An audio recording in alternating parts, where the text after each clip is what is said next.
Mr. McMurphy? Huh? Please follow me.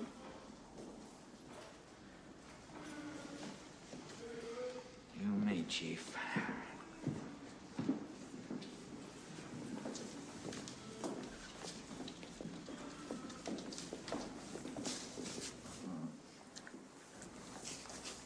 Take a cigarette break, boys. Easy. I'll be fine. You seated.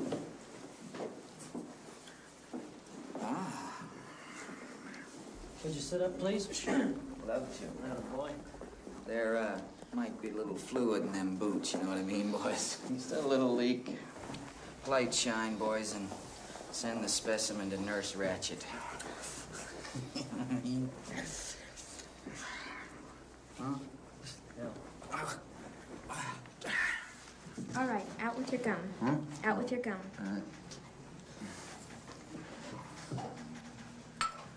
Okay, this won't hurt. It'll be over in just a moment. Uh-huh. What's that? Conductant. A little dab will do you. That right, Mr. Jackson? Open your mouth. What's that? This will keep you from biting your tongue. Well, Now just bite down on it. That's right. Just bite down. huh? Now bite down on it. Good. Are you ready? Here we go.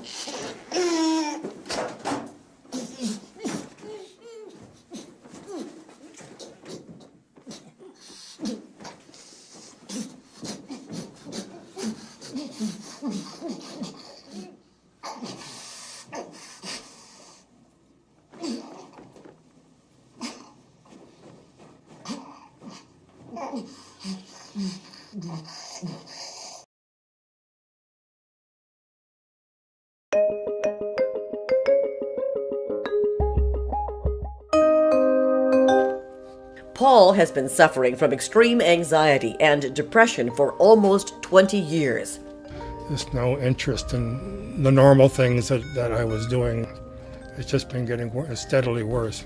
Counseling and medication have been unsuccessful. Today, Paul will undergo his 5th session of electroconvulsive therapy, or ECT. ECT is akin to rebooting a computer. So sometimes we have our PCs freeze and we have to shut them off before they can come back on.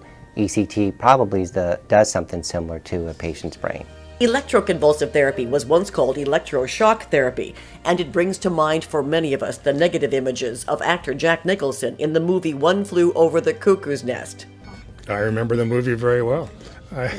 And I think it set back mental health in California.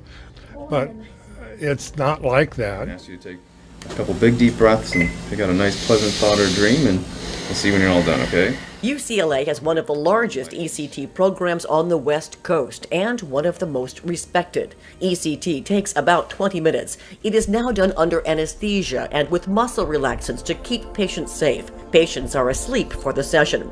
A small amount of electric current is applied to the brain to induce about a 30-second seizure. The only physical sign during treatment is a slight movement, usually of the right foot.